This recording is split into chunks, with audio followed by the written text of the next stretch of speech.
Hello, welcome to another episode of The Biscuit Tin with me, your host, Tony Fielding, aka the Custard Cream, and it's here. It's here. Game of Thrones Season 8, Episode 4 is here. Yeah. Don't mind telling you, I've been dreading this episode all week because I honestly believe Episode 3 full on shat the bed. Oh, my God. You know, I don't want to get into too much detail, but I mean, it's quite a divisive episode. Lots of people love it, lots of people hate it. I'm definitely in the one that doesn't like it. I don't know. I've not been looking forward to this episode because, yeah. But we'll see. We'll see. There's 3 episodes left. One of them being, one of those 3 being tonight. Are they about to pull a rabbit out of the hat? Are they about to? Are we about to all be fooled? And this will have been the biggest troll in TV history. I don't know. We'll see. I've got a touch of the beauty here, the mead. I will be either drinking this in celebration or to drown one's sorrows, depending on how this episode finishes tonight. So, without further ado, I shall see you in the next, by video time, 30 seconds or so? Yeah. See you in a bit.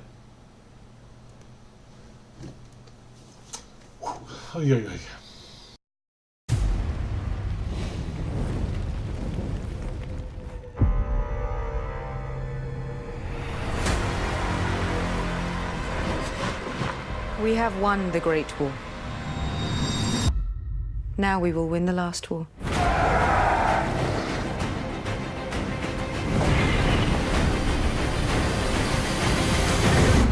We'll rip her out root and stem.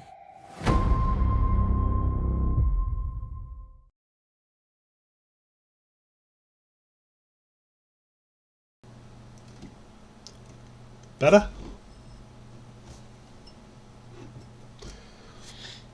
It was better. I don't know if that's saying much though. I do not know if that's saying much because episode 3 was such a letdown. But this was better. Would it? I don't know where you're going to go after such a big build-up plot with the White Walkers, where you thought they were going to be the end game. It was all about them. It was about that common threat. And when it's kind of be about the Iron Throne again, it's kind of deflating. But saying that though, if you're going to disappoint in such a way, this is definitely, you can only kind of go upwards after last week, and it did go up. I'm still disappointed that they're kind of finishing off with the last 3 episodes, it seems, about the Iron Throne, with Cersei being the big bad. The twist could be Daenerys is the big bad. That could be the twist. But we'll have to wait and see. But, excuse me, mead burps. I'm trying to really get my thoughts into gear this because I've just finished watching it. It was a good episode. There were a lot of good bits in it, but there were a lot of bits that kind of still irked me. Such as, spoiler, Rhaegon, is it? The other dragon, the other dragon which isn't Drogon, just died. Just like that. It died via a fucking ambush. Like, fucking hell. Oh man, wow. The dragons have been built up as something incredible. That they was going to fight. They were all going to fight in the final war, and to kind of see them decided to see at least one of them just die like that afterwards, to an ambush of all things, was just Jesus out of the blue. It was emotional, but it was like, oh no, don't kill the dragon. My expression was far more emotive than that. Yeah. it was definitely it definitely subverted my expectation, because I thought the very least, they were going to start. I thought we were going to see Jon and Dany ride a dragon each and fight it out. Again, maybe that's subverting our expectations. It's, I guess that would be too much to ask for. That's too much what we want. Maybe that's a bit too fanboy. I don't know. What do you think? Would have been nice, but maybe that is a bit fan fiction writing. I don't know. Pretty much like last week's episode. But this was better. This was better written overall. It was the character interactions were fun. Brienne played the drinking game with Tyrion and Jaime and Pod. That was brilliant. Seeing Brienne laughing with Jaime and Tyrion, it was brilliant. It was wonderful. I enjoyed that. That was a bit I really enjoyed, and it was fun to see all of them just kind of relaxing a bit after the battle. Weirdly to say, they've just lost all the comrades, but they're all having a good party afterwards. Is that bad writing? Again, who knows? I could change my mind in a week. But it was good. It was fun to see Dany. She was sitting at the high table with Jon, Sansa, and Tyrion. I'm sure there was someone else there. And Gendry gets up from his table and he's walking past. He's looking for Arya. And Daenerys spots him and goes, "You're Gendry, aren't you?" And she's basically saying all these things like, "You're Baratheon's bastard. Your father killed my father. He usurped us." And Gendry's like, "I don't know after he died." And she basically gives him Storm Placey, Baratheon's home house, and gives him the name Baratheon. And we're all going, "Way! I'm a Baratheon now, fantastic!"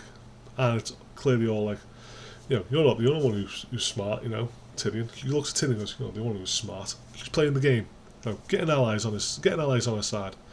It was like, all right, clever. And Jon's all for it. He's clearly trying to play down, at this point, he doesn't want the throne, he doesn't want war.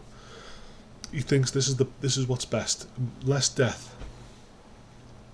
But a little bit later in that scene, he's being bloody lauded by Tormund and everyone there. They're just listening to the story of Tormund saying that he's riding a dragon, he rides into battle with you, he bloody love this guy. Whoa, what a guy this guy is. He just, you'll fucking love his enemies, and like me, I was his enemy, and fucking look at us now, we're best mates. I follow him to the ends of the earth. And Dany's looking on. She's just a face of thunder. She's not happy that Jon is getting all this adulation that she's used to getting. She's used to getting all that. She's not getting that in Westeros from anyone from the north. No one wants her. Really, no one wants her to be queen, and she's despising that. So she's going all. So as it's progressing, she's getting more desperate. She's getting more tyrannical with her approaches, and it's only Tyrion that's kind of tempering her down. But she wants to just go to King's Landing and burn the shit out of it. But yeah. It's tense. It's tense where it's going. Sansa and Arya found out who Jon is now, and annoyingly, just as Bran was about to tell them, with Jon's blessing, it cuts to the next scene. Fuck off. We all want to see their reaction to it, but afterwards you can tell they're shaken by it. They're shaken by that news, and it was a nice touching scene that, because you're basically going to him like, "Look, you're our brother. We love you. You're our brother. We're family. We have to defend our family." And she's worrying. And that's when Jon is like, "Oh, geez, I can't. I've got to tell you. And you boys expect, "Go on, Bran, you tell him." Because, I think they know what Bran is. They've got an idea, so it makes sense for Bran to tell them. And, bloody computer. Yeah. But as it's going on, it was a good episode. It was a far better episode than last week's. And if this is the route they're going down now about the Iron Throne, I think it will satisfy. It will be a satisfying conclusion, possibly. It depends on what they do. Because last week, I genuinely think they shat the bed. They shat the bed with getting rid of the Night King and the White Walkers in that way. Not getting past Winterfell, not going further south. I think that was such a a mistake. But then again, this could have been the way that Martin wanted it. Maybe Martin's plans was... I've only read the first book. Don't shoot me on that one. And a great book, by the way. Fucking amazing. Knowing how they cut some bits like that, but I'm not sure how much the White Walkers play into the books by the last one that was left. But in the show, they definitely played up as more than... They played up as the main threat. So to have had it cut off like at that point in that way, and then to be carried on about the Iron Throne, is a bit underwhelming, is a bit deflating. But it was a good episode, and if it can stay like this, it might satisfy. It all depends what they do. There's 2 episodes left, and who knows, they may pull a curveball and the White Walkers could return in the final 2 episodes, or maybe in the final episode. Who knows? I don't know. I doubt it, but we'll see. But it was a solid episode. Not much I can disagree with, and it's going to be fun to see where this goes. Just on the John front, I don't really care much about the plot or the plot threads. I at the minute. I do care about John and Danny and what's going to happen with them, and Cersei obviously because she's involved with how that plays out. So that's going to be interesting, especially because now Varys knows about John, and he is definitely on the side. I think he's giving Danny a chance, but I think he is going to go and push John's claim, because out of the 2 of them, who's been the one about the realm, about not the petty squabbles of the Iron Throne, who's been about protecting the people? John has. Danny's focus has been on the throne, and it's getting more desperate now, as she's not all because she's not getting the love and adulation and the following that Jon Snow, Aegon Targaryen, is getting. So we'll see where it goes. Overall, it was a good episode. I might think differently next week. If you like, please share, like, subscribe. Go and check out the Bourbon's reaction. His will be up now, next, before, sometime. Yeah, thank you for watching, and Toodle Pips. More mead. Oh yeah. Dum dum dum dum dum dum dum dum dum dum dum dum dum dum dum dum dum bum bum bum bum bum bum bum bum bum bum bum. Ah shit.